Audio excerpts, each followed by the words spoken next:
Good evening, everyone. Welcome to the session titled Beyond Borders, the Power of Translation to Take Us Elsewhere, and thank you for joining in. I'm very pleased to have 5 panelists this evening who are going to discuss the matter of translation and concerns and arguments related to the mobility of translation, the power of translation across different sectors. All of our panelists are important stakeholders in their respective fields, and I will move straight away to introducing them. We have Eran Katz, who is joining us from Jerusalem. Eran is a best-selling author, an entertaining speaker, and a seminar leader on matters of memory and intelligence. He has delivered lectures and seminars across various countries and to many organizations worldwide. And he is the best-selling author of Secrets of a Super Memory, Jerome Becomes a Genius, and 5 Gifts for the Mind, amongst others. His books are translated into 17 languages, and he has won various literary prizes. Right next to me, in person with us, is Dr. Chris Gruppetta, who has for the past 20 or so years been the publisher and editor at Merlin Publishers. He has studied law at the University of Malta and has also followed a master's in publishing studies at Aberdeen University, where he focused on the science of children's book cover design. And his career at Merlin has been marked mainly by the effort and the work to professionalize the industry by focusing on content, editorial, and design aspects of the book, as well as the marketing of books. We also have joining us from London, Katryna Storace, who is most recently the co-founder and founding editor of Praspar Press, together with Jen Kalleya. Katryna has worked at Faber & Faber publishing house. She is working on Praspar Press as a micro press created to support contemporary Maltese literature written in English and in English translation. And Praspar Press is a press that is intent on publishing writing from both established and emerging writers and connecting Maltese writing and writing from Malta to Anglophone audiences and UK-based readerships. Joining us from Oslo is Christina Quintano. Christina is half Norwegian and half Maltese. She is a writer and translator. She has translated from Norwegian to the Maltese, as well as from Maltese to the Norwegian. She is also a publisher of various literary works and has also, for many years, documented refugees' journeys and boat journeys across the Mediterranean. We welcome you, Christina. And finally, I'd like to introduce Waleed Nabhan, who is also joining us online. Waleed has published various books, including collections of short stories in Maltese, like Lura Daru Ġrajiet Oħra li ma ġrawx, Leħen tal-Fuħħar u Stejjer Oħra, and Bejnejn, recently published by Club Kodba Maltin, as well as 2 novels, L-Eżodu taċ-Ċikoni, published in 2013, which was awarded National Prize for Literature of 2014, and more recently, L-Iżvijati. He has also published various collections of poetry and was the recipient of the European Prize for Literature for the year 2017. So welcome, everyone, and let's move straight away into our debate. Eran, I'd like to field the first question to you. You have worked in memory, and I'd like to ask you a question about tenses, past, present, and future tenses. And how does the matter of translation affect the borders between different time frames of our lives and of our activity? Okay, thank you, first of all, and I'm really happy to meet everyone. I think, in general, that crossing borders is one of the most important aspects for any human being, because if you are willing to cross a border, that means you're willing to be open-minded to other ideas and be more tolerant and open-minded to, of course, other kinds of literature. Now, in my line of work, memory improvement, I always emphasize that I wish to help people remember things that they need for the future, less from the past. So that transition should be from the past to the future. As you know, Maxim Gorky, the Russian writer, said that in the carriages of the past, we cannot go anywhere, okay? And I think we need to forget some things. And not to confuse, the past is okay. By the way, what I mean to say is that our burdens of the past, you know, traumas and rejections and failures prevent us from moving on, and we want to move on. Now, don't confuse it with a tradition, which is wonderful, of course, but being too conservative can be a problem sometimes. So I think the role of the translator is really to allow that transition. And there's something I like to call the shallow beach approach, which means that, you know, when we are on the beach and we go into cold water, we do it gradually. And I think translators, their job is really to help people, readers, that by definition are open-minded if they are willing to read translated books because they want to hear about new cultures and new writers, help them in the sense of making that transition, you know, smoother. And that's, I think we have here panelists that have a better idea about how to translate it in the direct way and the correct way. But Eran, when we speak about the power of the brain and the power of the brain to memorize, how is memory much more than a simple act of remembering? And in what ways is the brain empowered to translate memory itself? Well, that's a great question, because actually we tend to also distort our memories. What we think we remember from the past is not exactly correct. And everything that you think about and try to remember, you already see it in a different way. So that's why the role of translations are to make it more accurate.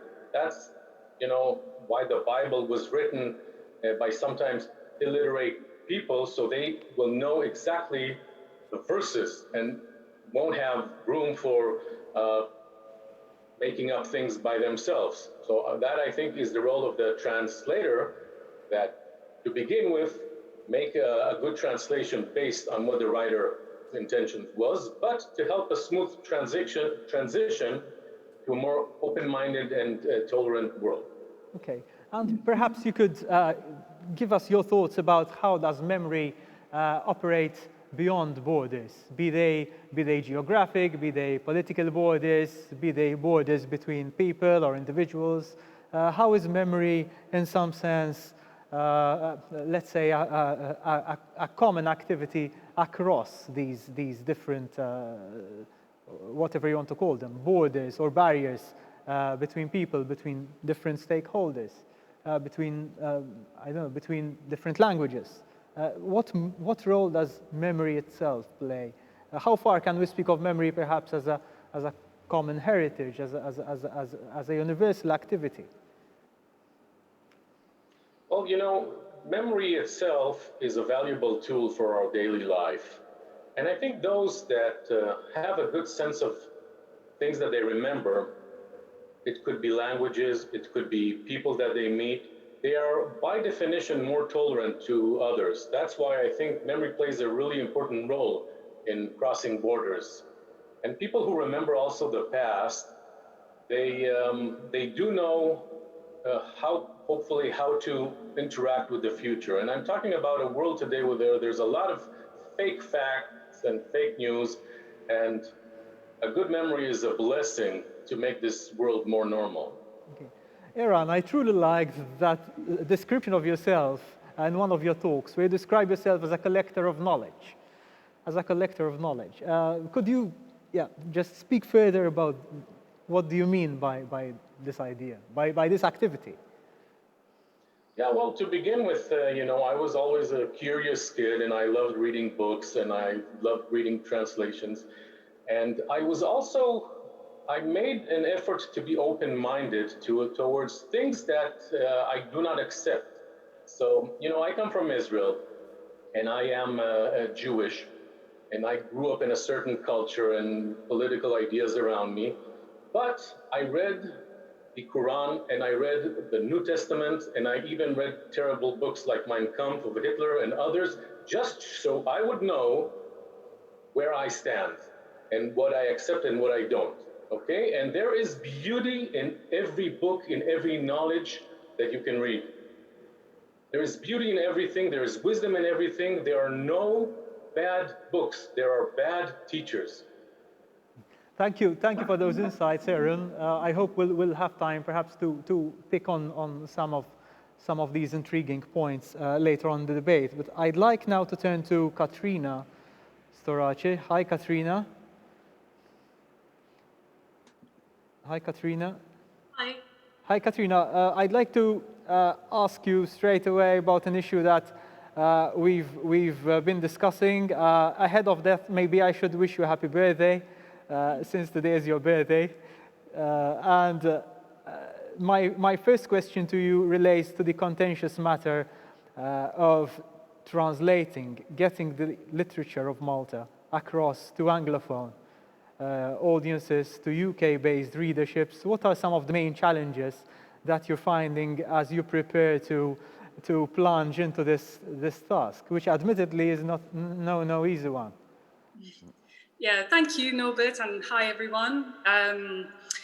So yes, as Norbert mentioned in his introduction, I am one of two founding editors of Praspar Press, a London-based small press that is dedicated to publishing Maltese writing in English and Maltese writing in translation.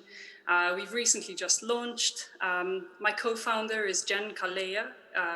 She'll be on a panel on Sunday as well, discussing reviewing culture and prizes. Hi, Jen. And yes, Jen is a translator and an author, and as you can probably tell from her surname, she is British Maltese, though she translates and works in and with the German language.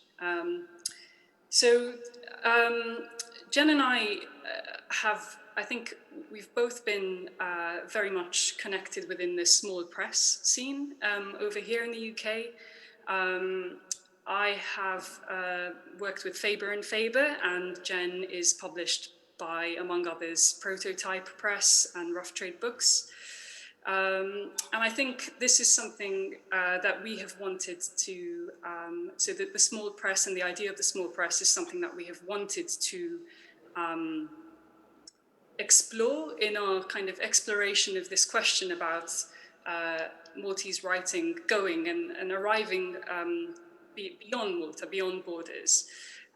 So we've seen in the UK a proliferation of small presses in the past few years, whose main role really has been to champion smaller literatures and underrepresented voices in a most important ways in using translation and literary translation.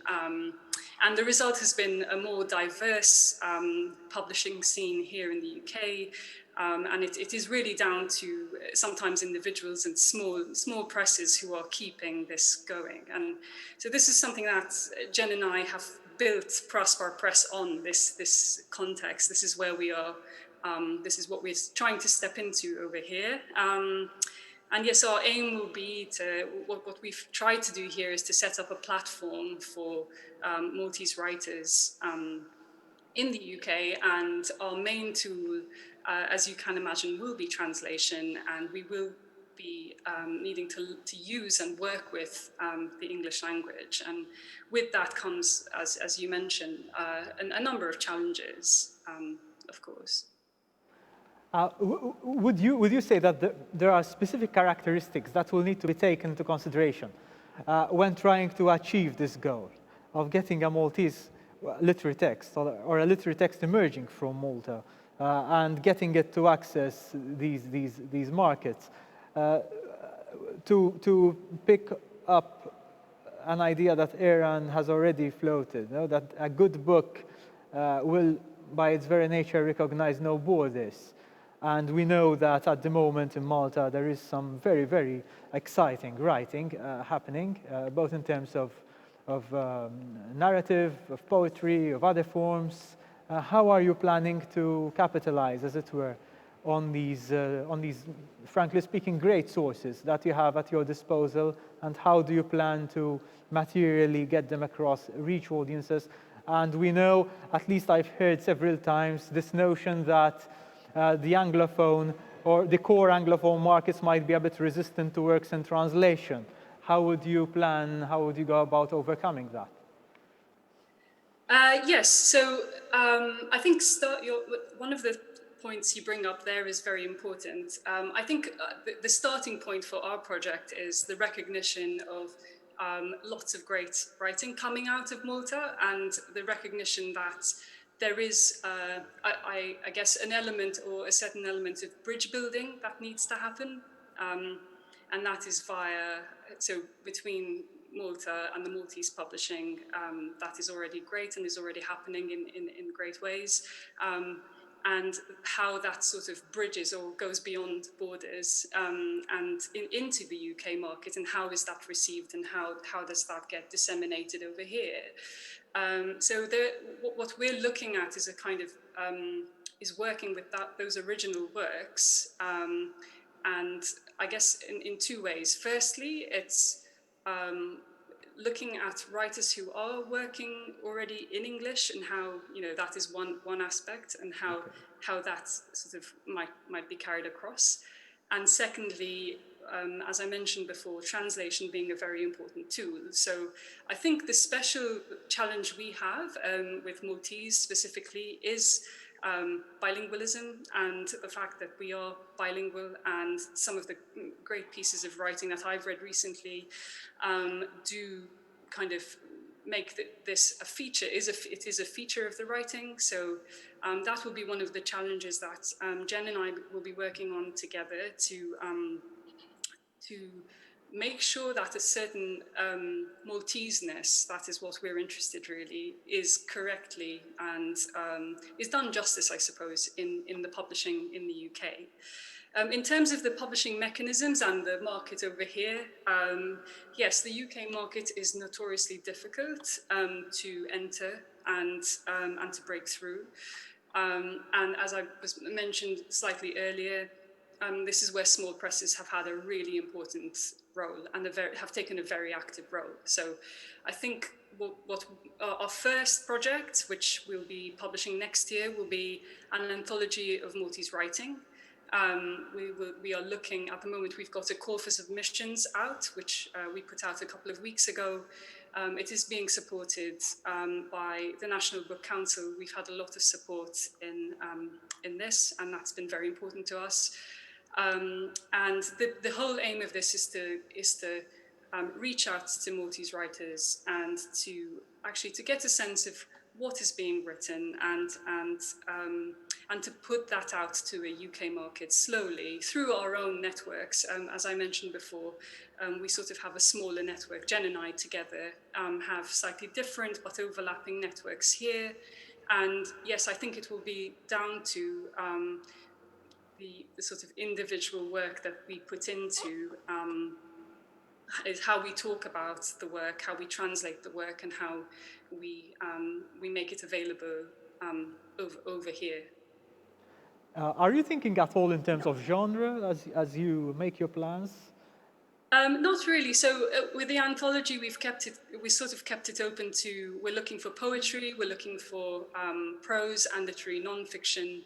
I think we're very interested in exploring really interesting, exciting writing, possibly also pushing boundaries as well. And I think what the writing we're looking for, I think, or we're excited to publish is writing that really reflects, I think, or captures a certain Maltese-ness, which I don't want to define. I'm interested in seeing how we define that and how we explore that with the writing we come across. But no, we're not particularly going to be focused on genre, I don't think.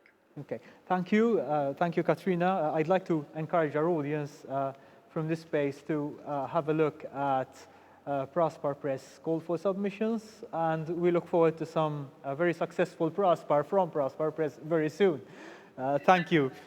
Chris, obviously, I think we're going to immediately take a publishing perspective in terms of the importation and the export of literature of Malta. But my first question to you would be, how would you localize a text? What are some of the basic distinctions between adapting a text into the Maltese or translating it into the Maltese? And what are the challenges for the book industry down this road?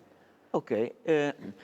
Yes, as you said, obviously, my perspective is the inverse of what, for example, Katryna is working on, because obviously I'm mainly looking at importing texts. When I started doing that, there was very little I found that was being translated into Maltese. And there are valid commercial and other reasons for it, and that obviously, as was already mentioned, our bilingualism comes into play in that as well, in that most texts, or many texts worth reading already exist in English, whether originally in English or translated into English, which practically everyone, almost everyone reads here. So there always was the issue of, do we really need to translate texts? And that's a situation that I found. I still, but this is a very personal issue of mine, a personal choice of mine, I still rarely publish translations from English for the same reason.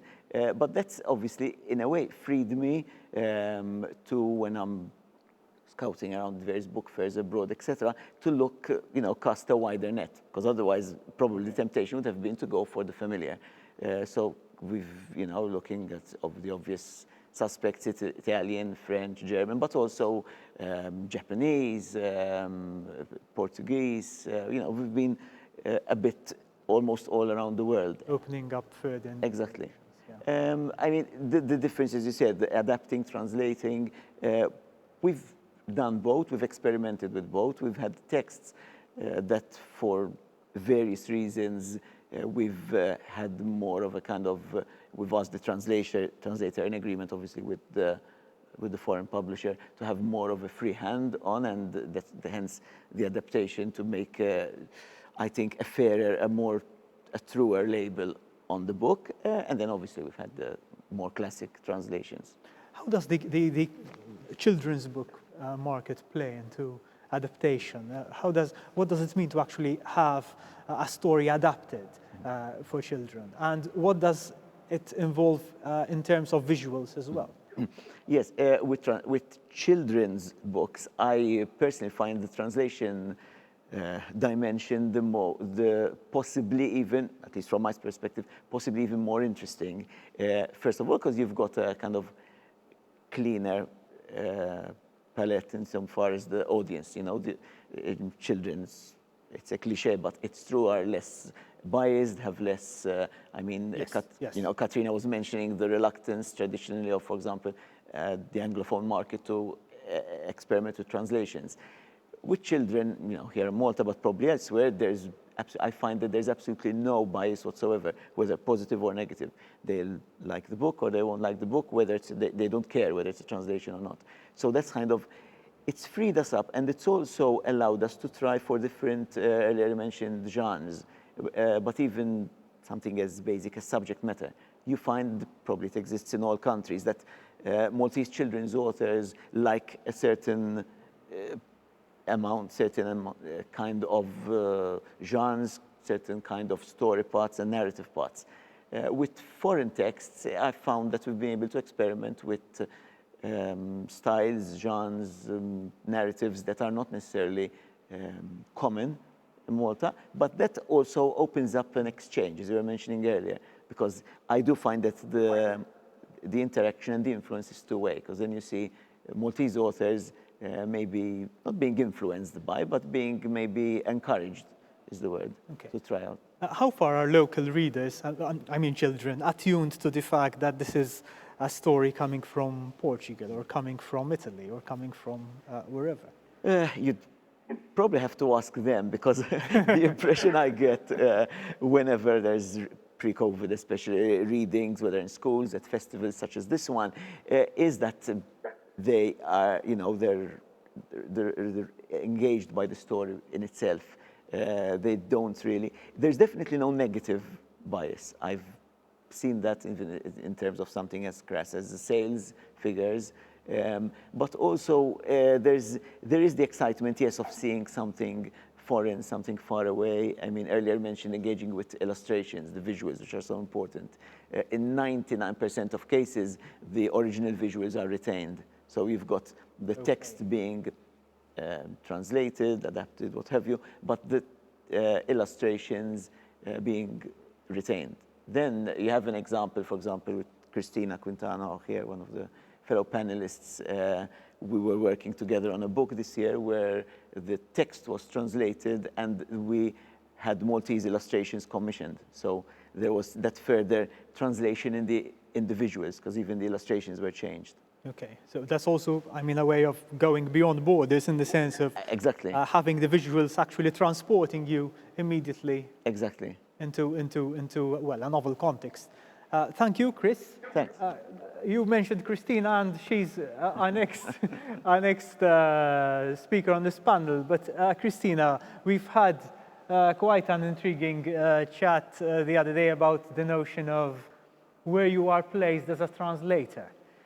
I mean, physically, where you are working from, and where you are positioned. And author Abdelkabir Khatibi would say that you have a love in two languages, because you have a passion for translating from the Maltese into the Norwegian, and vice versa. But what does it feel like to work in a Scandinavian language, translating into or from a Mediterranean context? I know I'm speaking in these very sweeping geographic terms, but you've raised a very intriguing point, actually, about the place where you're physically based affecting the kind of translation that you deliver, affecting your perspective of the context you're translating.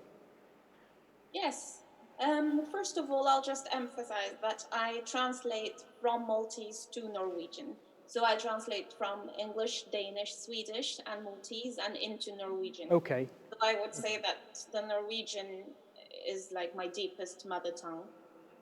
But of course, I grew up with all three languages, English, Maltese, and Norwegian. And I think I knew from a very early age that my goal would be to transport my Maltese culture into Norwegian, because Malta is a country that Norwegians know very, very little about. So every time I introduce Maltese literature here, I sort of have to start from scratch, even geographically explaining where Malta is. You have to explain the basics. From. So, usually, now I've translated 5 books so far from Maltese to Norwegian. And I was very specific when I actually started out with Trevor Zara and his book about Nanna Genoveffa, because that is a book that, first of all, was a relatively overall introduction to Malta and Maltese history. And it was a book that was relatable for Norwegian readers. It was a sweet story, and Genoveffa could have been anyone's grandmother. Usually when I translate, I am based in Malta a lot, and I have a lot of conversations with the Maltese author. Now, of course, during these past 10 months, I haven't been in Malta at all, and that's actually the first time in my life where I haven't set foot on our island for 10 months.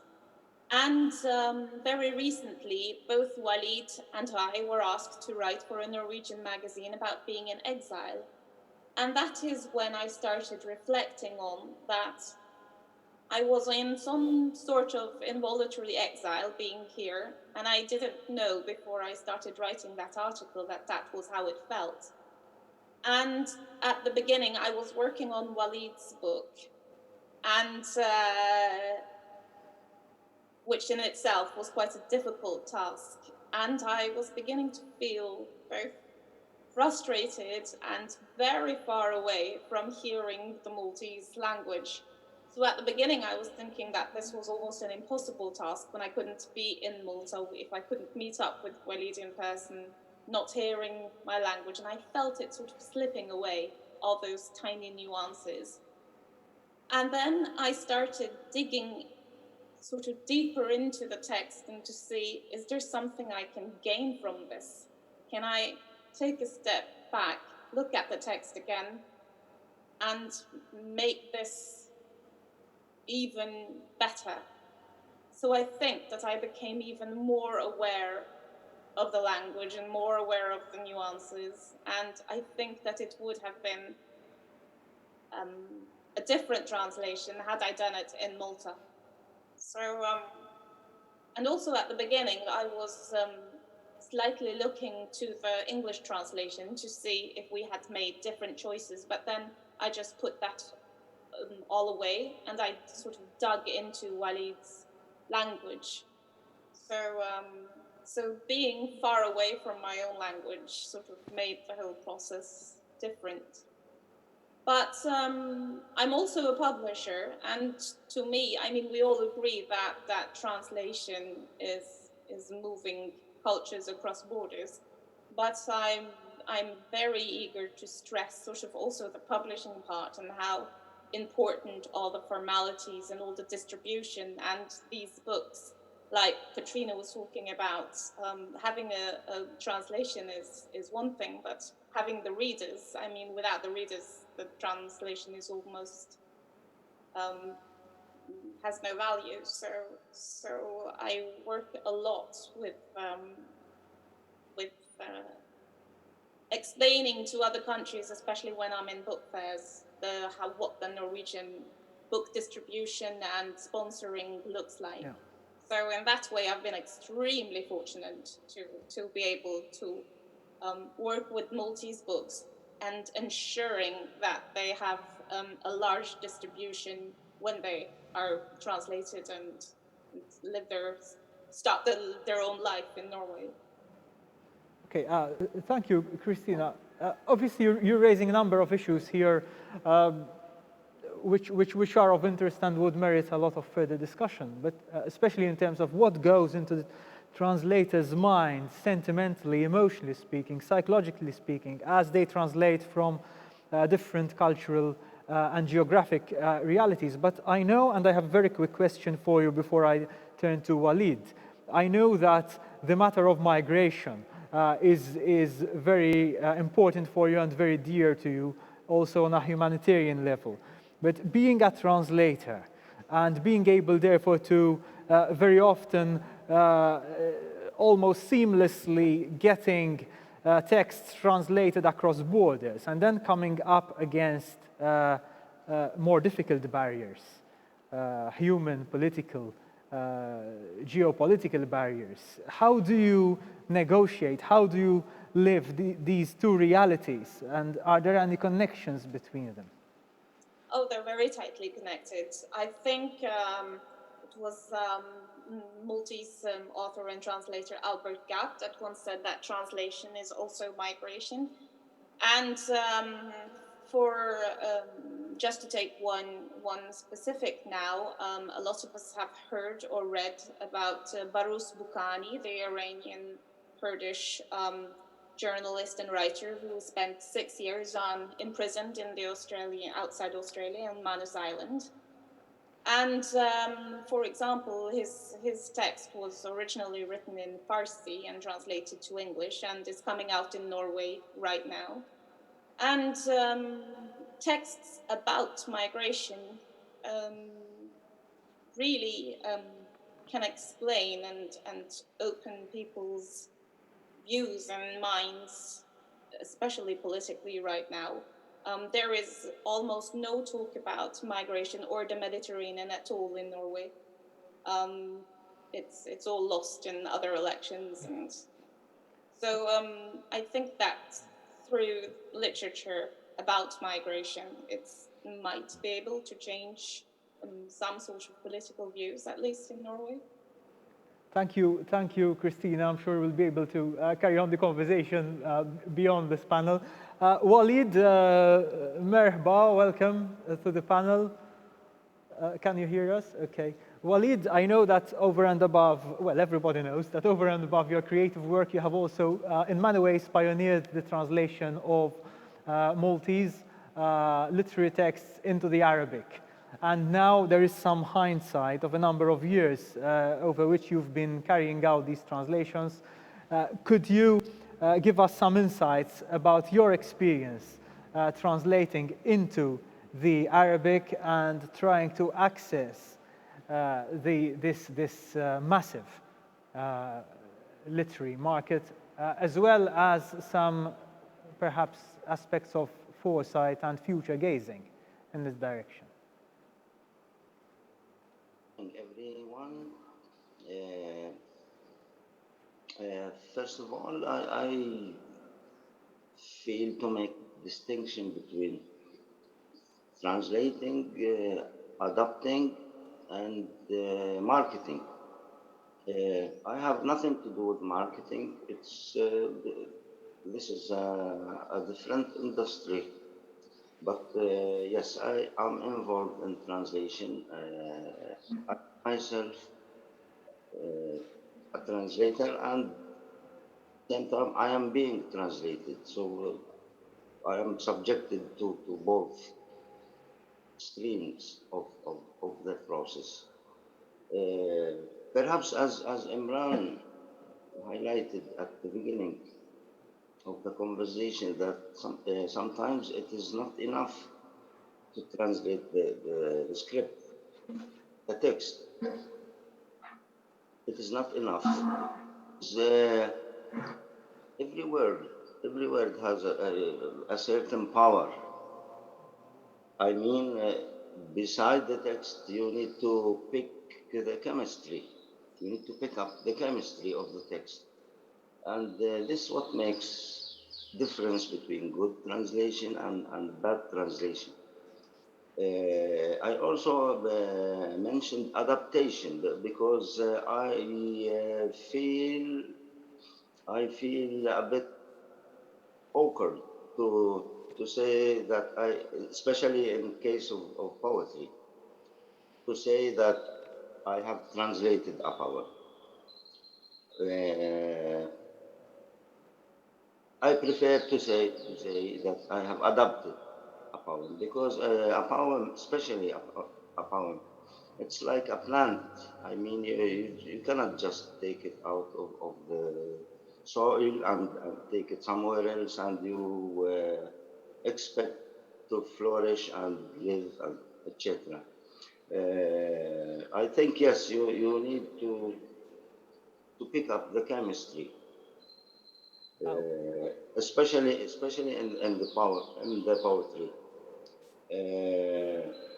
Now I feel that I have a lot of common with Christine, even though I haven't Maltese roots.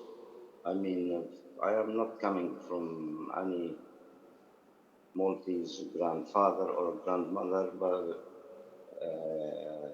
my mother is not, I am not half and half genetically, but I think since I lost my mother when I was 8 years old, and I am here almost more than half my life, I think, yeah, metaphorically, I can claim that Malta is my mother.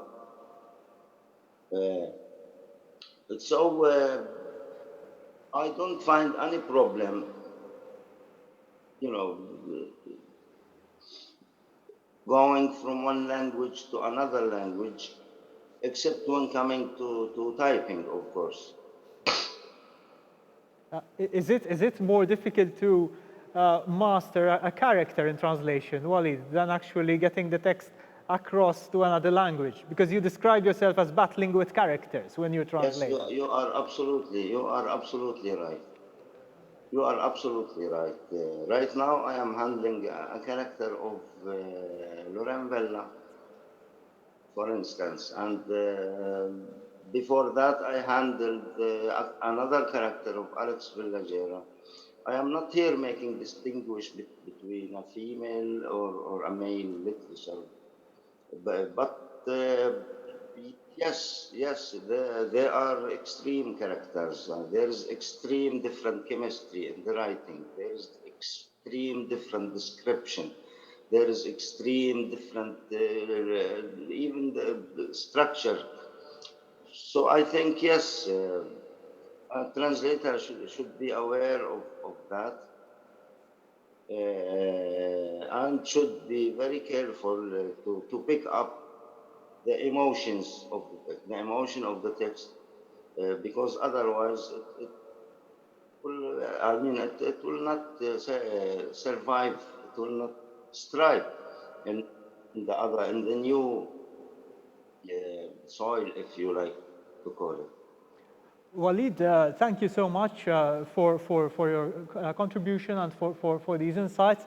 I truly wish we had far more of a stretch of time to debate all these intriguing issues that our panelists have raised. I'm afraid we're running short of time, but I'd like to thank our audience for having followed this. I'd like to thank our panelists, especially for having been so generous in their insights and contributions. And I'd like to thank the Malta Book Council for having set up this session. I wish you all a good night. Thank you.